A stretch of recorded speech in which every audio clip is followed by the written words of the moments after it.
राम राम। अरे जोर से बोलो राम राम राम राम। कल तो हनुमान जयंती थी तो आज तक तो कम से कम बचना चाहिए कि नहीं जबरदस्त तरीके से। साथियों, एक जोरदार नारे के साथ शुरुआत करेंगे। सब मेरे साथ लगाना, भारत माता की। मंच वाले भी, मंच वालों की जवाबदारी ज्यादा है, क्या सही है कि नहीं? तो भारत माता की, भारत माता की, वंदे वंदे। और हमारे टांटिया मामा को अब भी नारे लगेंगे, टांटिया मामा, टांटिया मामा, बिरसा मुंडा, बिरसा मुंडा। सबको राम राम। आज मंच पर उपस्थित हम सबके नेता आदरणीय कांतिलाल भूरिया जी के नेतृत्व में, संजय दत्त जी के नेतृत्व में, बाला बच्चन जी के नेतृत्व में, हम सब विधायक और सब कांग्रेस के कार्यकर्ता, ब्लॉक अध्यक्ष, बूथ के अध्यक्ष, जिला अध्यक्ष, सब लोग आज इस महाकुंभ में शामिल हुए हैं। साथियों, आज मैं कुछ दिल की बात आप सबसे करना चाहता हूं। ये चुनाव को हम इतने जी जान फूक कर क्यों लड़ाई लड़ रहे हैं, उसका सबसे बड़ा कारण है हमारी बहन कलावती भूरिया। आज कलावती बहन की पुण्यतिथि है। वो हमारी बहनी बहन थी, दीदी थी, जीजी थी और कार्यकर्ताओं की जान थी कि नहीं थी? कार्यकर्ता की हर लड़ाई कलावती भूरिया ने लड़ी कि नहीं लड़ी? क्यों लड़ी कि नहीं लड़ी? और अगर उन्होंने जब हमें जरूरत थी पूरी ताकत से लड़ाई लड़ी, वो सबको भाई मानकर रखती थी, चाहे पत्रकार साथी हो, चाहे कार्यकर्ता हो, चाहे नेतागण हो, और सबके लिए जोरदार लड़ाई लड़ने के साथ साथ उनको परिवार की तरह सम्मान भी देती थी। और उन्होंने अपनी जो जान कोरोना में गंवाई, आप लोगों की सेवा करते करते गंवाई, सबकी मदद करते हुए गंवाई। अगर कोई बीमार होता था, सबसे पहले उसको इलाज के लिए भिजवाती थी। भले ही खुद की तबीयत खराब होती रही तो उन्होंने ध्यान नहीं दिया। और आज वो जहां भी है, हम सब उनको यही बोलेंगे कि जिस तरह से आपने कांग्रेस पार्टी का मान सम्मान हमेशा रखा है, हम भी पूरे जी जान से कांग्रेस पार्टी का सर झुकने नहीं देंगे।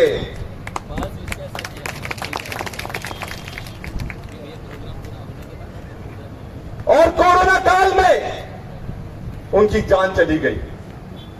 कांग्रेस का इतिहास रहा है, उन्होंने देश के लिए जान दी है, अपने लोगों के लिए क्या जान दी है। जब कोरोना काल आया, मैं और मेरी पत्नी ने भी पूरी जान पर खेलकर लोगों का इलाज करा। कुछ भी हो जाए पर सेवा करना नहीं छोड़ा। ये हमारे परिवार की रीति नीति है कि हम सेवा करते हैं, लोगों की जान बचाते हैं, किसी का शोषण नहीं करते और सबको परिवार की तरह शांति बनाकर रखते हैं। चाहे वो किसी भी वर्ग से हो, चाहे आदिवासी वर्ग से हो, चाहे दलित समाज से हो, चाहे पिछड़ा वर्ग हो, चाहे सामान्य वर्ग हो, सब हमारा परिवार है और सबकी रक्षा करना हमारी जवाबदारी है।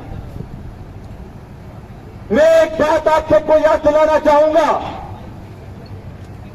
यही वो नागर सिंह है जिसने हमारी जीजी, हमारी बहन को बोला था, कलावती भूरिया को बोल दो ये अलीराजपुर है, अलीराजपुर, और अगर उसने गड़बड़ करी तो मंच पर चढ़कर निपटा देंगे। ये नागर सिंह के शब्द हैं। नागर सिंह ने ये शब्द बोले थे कि कलावती भूरिया को बता दो कि ये अलीराजपुर है, और अगर कुछ गलत करा, ज्यादा तेज चली तो मंच पर चढ़कर निपटा देंगे। और नागर सिंह से मेरे पत्रकार साथियों पूछना, क्योंकि मेरे पास तो वीडियो भी है उस चीज का, जब वो एक महिला का सम्मान नहीं कर सकता, एक विधायक का सम्मान नहीं कर सकता, तो वो संविधान का क्या सम्मान करेगा? जनता का क्या सम्मान करेगा? उसकी सत्ता डर और खौफ से चलती है। ऐसे ही नहीं अलीराजपुर की जनता उसको डाकू कहती है। अलीराजपुर की जनता जानती है, महेश भाई बैठे हैं, मुकेश भाई बैठे हैं, सेना बहन बैठी है, किस तरह से खौफ फैलाकर वो अपनी राजनीति करता है। और वहीं दूसरी तरफ हमारे कांतिलाल भूरिया जी 45 साल इनको राजनीति में हो गए हैं, पर आज तक एक भी दाग इनके चरित्र पर नहीं है, ना ही इन्होंने कोई ऐसा काम करा है जिससे किसी को तकलीफ पहुंचे। सबको परिवार की तरह रखा है। 5 बार विधायक रहे, 5 बार सांसद रहे, 2 बार केंद्रीय मंत्री रहे, 1 बार प्रदेश अध्यक्ष रहे, पर फिर भी आज जमीन पर रहकर आप सबकी सेवा करने का काम ये लोग कर रहे हैं। साथियों, हमारा परिवार, आप सब, हम सेवा करते हैं, खून पसीना बहाते हैं, अपने लोगों के लिए लड़ाई लड़ते हैं, जेल जाना होता तो जेल भी जाते हैं, पर नागर सिंह और उसका परिवार सिर्फ और सिर्फ शोषण करता है, डर फैलाता है, व्यापारियों को लूटता है, आदिवासियों का शोषण करता है। ये सब नागर सिंह चौहान करता है। उनका एक ही उद्देश्य है कि डाकू राज स्थापित करना। पहले अलीराजपुर में स्थापित करा, अब इस चुनाव में अगर जीता तो पूरे लोकसभा में डाकू राज स्थापित कर देगा वो। कोरोना के समय जब हम लोग सेवा कर रहे थे तब ये लोग कहां थे? जब हमारे सारे आदिवासी भाई हजारों किलोमीटर पैदल चलकर आ रहे थे, उनके पैर में छाले पड़ गए, क्या सरकार आप लोगों की मदद करने आई? क्या आई कि नहीं आई सरकार आपकी मदद करने? इन लोगों की मदद करने आई क्या? हाथ उठाकर बताओ, मदद करने आई सरकार? जब कोरोना में हमारे लोग मर रहे थे, तड़प के मर रहे थे, ना बिस्तर था, ना दवाई थी, ना किसी तरह की मदद थी, ना गाड़ी थी। मुझे आज भी याद है जब हमारे मजदूरों को बाहर से झाबुआ जिले में घुसने नहीं दिया जा रहा था, मैं और भूरिया जी कलेक्ट्रेट पर धरना दिया था हमारे साथियों के साथ, और हम पर एफआईआर कर दी गई थी। हम पर एफआईआर कर दी गई थी कि हम लोग नियम तोड़ लें। अरे नियम तो सरकार तोड़ रही थी। जब लोग दम तोड़ रहे थे, पत्रकार दम तोड़ रहे थे, जनता दम तोड़ रही थी, तब ये लोग कहां थे? तब तो उनको चंदा मिल रहा था, इलेक्टोरल बॉन्ड का चंदा मिल रहा था, चंदे का धंधा बना दिया इनने। जो दवाई कंपनियां थी उन सब से 500 करोड़ चंदा दिया इन लोगों ने। खाने को रोटी नहीं थी, खाने को रोटी नहीं थी, और पीने का पानी नहीं था, पीने का पानी नहीं था, खाने की रोटी नहीं थी। सोचो, ये पीड़ा है आज हमारे लोगों की कि उस समय उन्होंने हमारा ध्यान नहीं रखा। हमारे लोग मरते रहे, तड़पते रहे, ऑक्सीजन तो थी नहीं, और कैसे तड़पे हम जानते हैं, क्योंकि हमने अपने परिवार वालों को खोया है, इसलिए पीड़ा है। और ये पीड़ा नागर सिंह कभी नहीं समझ पाएगा। हमारा परिवार जान देने का काम करता है, सेवा करने का काम करता है, और ये लोग जान लेने का काम करते हैं और दहशत फैलाने का काम करते हैं। मैं आप सबसे ये पूछना चाहता हूं, आप सब मुझे बताओ, महंगाई हो गई कि नहीं हो गई है? कितने लोगों लगता है कि महंगाई हो गई है? जरा हाथ उठाओ। और जिनको नहीं लगता वो थोड़ा पैसा इधर देकर जाना। अगर लग रहा है कि महंगाई नहीं है तो थोड़ा इधर दे दो भैया, बहुत तंगी में हम सब लोग बैठे हैं यहाँ पर। आज सरपंचों के पास तो पानी पिलाने का, चाय पिलाने का पैसा नहीं है, सही है कि नहीं है? सरपंचों के पास चाय पिलाने का पैसा है कि नहीं है? नहीं है। चाय पिलाने का पैसा नहीं है, कमीशन देने का पैसा नहीं है, और बीजेपी वाले सिर्फ दूसरे का काम करते हैं। आप मुझे बताओ, चांदी का दाम कितना हो गया? 90,000 रुपए किलो हो गया है। कितना हो गया? 90,000 रुपए किलो, और एक साल पहले कितना था? 60,000 रुपए किलो। कितना? तो सोचो, 1 से 2 महीने में 30,000 रुपए बढ़ गए। तो 30,000 रुपए किसकी जेब से जा रहा है? आपकी जेब से जा रहा है कि नहीं जा रहा? आदिवासी बिना चांदी के शादी करता है क्या? क्यों आदिवासी बिना चांदी के शादी करता है क्या? नहीं करता। तो हमारे लोगों की जेब खा रहे हैं ये लोग। और याद रखना, अगर ये फिर आ गए ना तो 1 लाख पार हो जाएगा था। अगर ये फिर आ गए तो 1 लाख पार चांदी का दाम हो जाएगा। फिर अपने बच्चों के लिए शादी कैसे करोगे? उनके लिए कहां से आवाज उठाओगे? और यही नहीं, ये झूठ कितना बोलते हैं मैं आपको बताता हूं, और सब लोग ध्यान से सुनना। मुझे बताओ, इन्होंने चुनाव में कहा था कि लाडली बहनों को 3,000 रुपए महीना देंगे। बोला था कि नहीं बोला था? क्यों बोला था कि नहीं बोला था? क्यों बोला था कि नहीं बोला था? कितनी बहनों को 3,000 रुपए मिल गए? क्यों मिलेगा किसी को 3,000 रुपए? क्यों मिले कि नहीं मिले 3,000 रुपए? अरे लाडली बहनों को तो छोड़ो, 3,000 तो छोड़ो, उनके मामा को भी तड़ी पार कर दिया इन लोगों ने। शिवराज सिंह चौहान कहा पता है?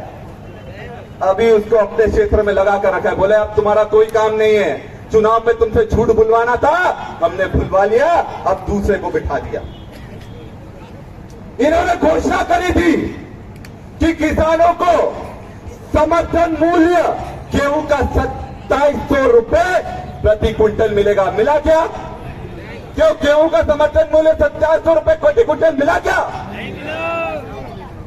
देखो, अगर हाथ नहीं हिलाओगे तो समझ नहीं आएगा कि किस तरफ हो। तो बताना तो पड़ेगा, तो बताना तो पड़ेगा। हाथ हिलाओगे तो समझ में आएगा कि किसी को मिला कि नहीं मिला। और जिसको मिल गया हो तो पता चला वो भाजपा का आदमी हो सकता है। अगर किसी को मिला है तो हो सकता है भाजपा का आदमी हो, उसको मिल गया, बाकी को तो नहीं मिला, आम जनता को तो नहीं मिला। धान का समर्थन मूल्य 3100 रुपए क्विंटल का बोला था, किसी को मिला क्या? नहीं मिला। और एक और बात बता दूं, गैस सिलेंडर 450 रुपए का बोला था। किसके यहां गैस सिलेंडर 450 में मिल रहा है क्या? कितने में मिल रहा है? 1100 रुपए में।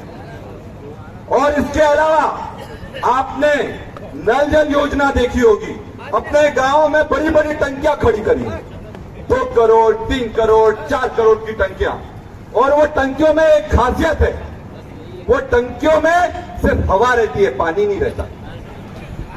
तो नल भी चालू करो तो हवा ही आती है, पानी नहीं आता, क्योंकि इन भ्रष्टाचारियों ने उसका पूरा पैसा खा गए। और अब टंकियां खड़ी कर दी तो अपन बोलते जरा हैंडपंप लगा दो गांव में। तो क्या बोलते हैं? अरे तुम्हारे यहां तो टंकी है, हैंडपंप नहीं लगेगा। ये बोलते हैं कि नहीं बोलते? क्यों ये बोलते हैं कि नहीं बोलते? तो मतलब अगर हैंडपंप लगा देते, 4-4 करोड़ की ये टंकियां खड़ी करी है, तो सोचो 4 करोड़ रुपए में हर गांव में 400 हैंडपंप हो जाते। कितने? 400 हैंडपंप हो जाते। सोचने वाली बात है कि नहीं है? 1 लाख का एक हैंडपंप होता है, तो 4 करोड़ रुपए में हर गांव में 400 हैंडपंप हो जाते। तो 400 हैंडपंप हो जाते तो फायदा किसका होता? किसका फायदा होता? आपका होता। इसलिए तो नहीं करा उन लोगों ने। उनका फायदा टंकियों का पैसा खाने में था, इसलिए टंकियां बना दी और आज कुछ भी नहीं मिल रहा। आज मेरे सारे युवा साथी भी यहां बैठे हुए हैं, मैं उनको भी बताना चाहूंगा कि आज पढ़ाई लिखाई का खर्चा कितना हो गया। बहुत महंगी पढ़ाई हो गई कि नहीं हो गई? घर वाले बेचारे पैसे दे देकर परेशान हो जाते हैं, और बेचारे बच्चे वहां किस स्थिति में रह रहे हैं आप लोग समझ नहीं सकते। आज उनको स्कॉलरशिप नहीं मिल रही है, पढ़ाई का खर्चा नहीं मिल रहा है, पेपर अगर होता नहीं है, एग्जाम की डेट नहीं आती, अगर एग्जाम की डेट आ जाती है तो फिर रिजल्ट नहीं आता, और रिजल्ट आ जाता है तो उसमें घोटाला हो जाता है, भ्रष्टाचार हो जाता है। पटवारी घोटाले में क्या हुआ? कांस्टेबल घोटाले में क्या हुआ? नर्सिंग घोटाले में क्या हुआ? ये तो सारे घोटाले हैं ना। व्यापम घोटाले में क्या हुआ? अरे व्यापम घोटाले से बहुत अच्छी याद है बात। अरे नागर सिंह जी का परिवार का नाम भी व्यापम घोटाले में आया था, पता है? पता है कि नहीं पता? अलीराजपुर वाले सारे ताली बजा रहे हैं। क्योंकि उनको मालूम नागर सिंह के परिवार वालों का नाम भी व्यापम घोटाले में आया था कि नहीं आया था? क्यों? लेकिन भाई सही है कि नहीं? उसके परिवार वालों का व्यापम घोटाले में नाम आया। अब मुझे ये नहीं समझ आता, जिसके परिवार वालों का नाम व्यापम घोटाले में आए, जिसके परिवार पर पूरे जंगल साफ करने का आरोप हो, फिर उसी को वन मंत्री कैसे बना दिया इन लोगों ने? मतलब चोर के हाथ में चाबी दे दी कि नहीं दे दी? जो जंगल काटता है, जंगल साफ करता है, उसी को पर्यावरण मंत्री बना दिया। मजेदार बात है कि नहीं है? अरे दाल ही पूरी काली है, दाल में काला नहीं है, पूरी दाल ही काली है। और सबसे बड़ी बात, हमारे बच्चों का अधिकार छीन रही है ये सरकार। आज बैकलॉग के 1.5 लाख पद खाली पड़े हुए हैं। कितने पद खाली पड़े हैं? 1.5 लाख के हमारे आदिवासी SC/ST भाइयों के 1.5 लाख पद खाली पड़े हैं। आज तक इस सरकार ने कुछ उनको भरने का काम नहीं करा। पर मैं आपको गारंटी देता हूं, सूर्या जी आपको गारंटी देते हैं, कांग्रेस आपको गारंटी देती है, कांग्रेस की जैसे कांग्रेस की सरकार बनेगी, हम हर बहन को 8,500 रुपए महीना दिलवाएंगे। कितना? 8,500 रुपए महीना। कितने लोगों को चाहिए 8,500 रुपए महीना? जरा हाथ तो उठाओ। जो हाथ नहीं उठाएगा उसको नहीं मिलेगा। तो कितने लोगों को चाहिए 8,500 रुपए महीना? जरा हाथ उठाओ। क्यों मत वालों को नहीं चाहिए क्या?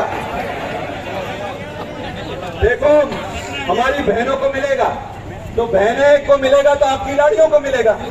और जिसकी एक लाड़ी तो 8,500 रुपए, मतलब 1 लाख रुपए साल का। अगर 8,500 रुपए हर महीना मिलेगा तो 1 लाख रुपए साल का मिलेगा। तो अगर 1 लाड़ी तो 1 लाख, अगर 2 लाड़ी तो कितने? और 3 लाड़ी है तो ऐसा नहीं कि शादी कर लो बोले 3 लाख मिलने वाले, ऐसा मत करना। एक को संभालना बहुत मुश्किल पड़ता है, तो दूसरी को संभाल कैसे पाएंगे? सही बात है कि हमारी बहन सही बोल रही है कि 2 को कहां से संभालेंगे? एक को संभालना मुश्किल पड़ता है, तो 2 को संभालना तो बहुत ही मुश्किल है। और अगर 3 वाले तो मैं तो उनके पैर पड़ूंगा भैया, 3 वालों को तो मैं पैर पड़ लूंगा। सही बता रहा हूं। रमेश भाई क्या बोल रहे हो?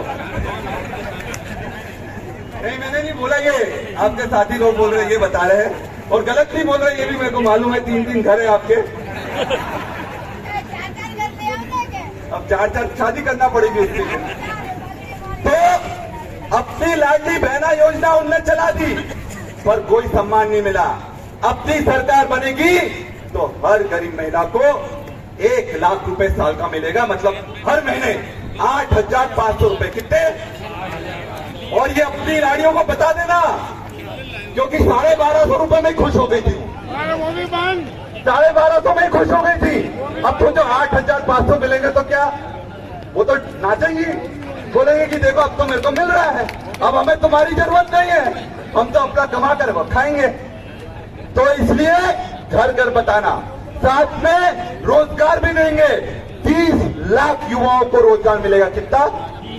30 लाख युवाओं को। और जो पढ़े लिखे लड़के हैं उनको पहली नौकरी की गारंटी हम दे रहे हैं। 1 लाख तक की पहली नौकरी की गारंटी हम लोग दे रहे हैं। कितनी? 1 लाख रुपए की। जितने भी पढ़े लिखे लोग हैं उनको नौकरी की गारंटी हम लोग दे रहे हैं। और इसके साथ में अभी तो पिक्चर बाकी है, अभी बहुत कुछ है। तो इसके साथ में मुझे बताओ, जब कांग्रेस की सरकार आई थी तो आपका कर्जा माफ हुआ था कि नहीं हुआ था?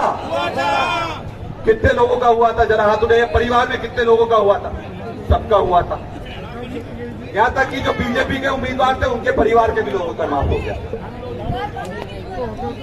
तो अपनी सरकार आएगी तो अपन वापस से किसानों का कर्जा माफ करवाएंगे, वापस से करवाएंगे,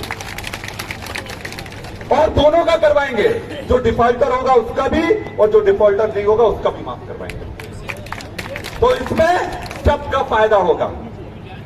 और इसलिए मैं कहता हूं कि ध्यान से रखना कि इस बार गड़बड़ नहीं होना पाए।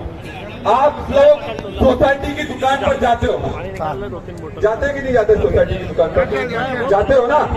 सोसाइटी की दुकान पर आप मुझे बताओ, शक्कर और केरोसिन मिल रही कि नहीं मिल रही? नहीं मिल रही। जो शक्कर और केरोसिन मिल रही कि नहीं मिल रही? नहीं मिल रही, नहीं मिल रही। कितने लोगों को नहीं मिल रही? जरा हाथ उठाओ। और जिसको मिल रही होगी मतलब वो भाजपा वाला है, ध्यान रखें। तो शक्कर और केरोसिन नहीं मिल रही, पर कांग्रेस के समय मिलते नहीं कि नहीं मिलते नहीं?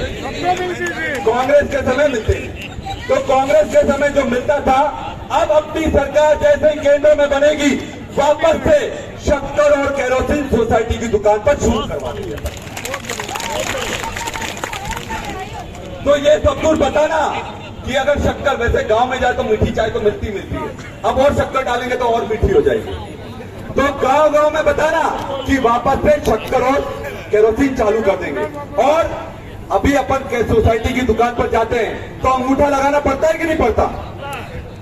अंगूठा लगा के घिस गया कि नहीं घिस गया? कांग्रेस के समय लगाना पड़ता था कि नहीं पड़ता था? कांग्रेस के समय अंगूठा नहीं लगाना पड़ता था। और हम फिर से बोल रहे हैं, जब कांग्रेस की सरकार आएगी, हम ये अंगूठा हटाकर वापस से कूपन शुरू करवा देंगे। Very good. भारतीय राष्ट्रीय कांग्रेस जिंदाबाद। तो इसी बात पर एक जोरदार नारा लगाओ, कांग्रेस पार्टी जिंदाबाद, कांग्रेस पार्टी जिंदाबाद, कांग्रेस पार्टी जिंदाबाद, कांतिलाल भूरिया जिंदाबाद, कांतिलाल भूरिया जिंदाबाद, जीतेगा भाई जीतेगा, कांतिलाल भूरिया जीतेगा, जीतेगा भाई जीतेगा, गांधी भाई जीतेगा, बोलो जीतेगा।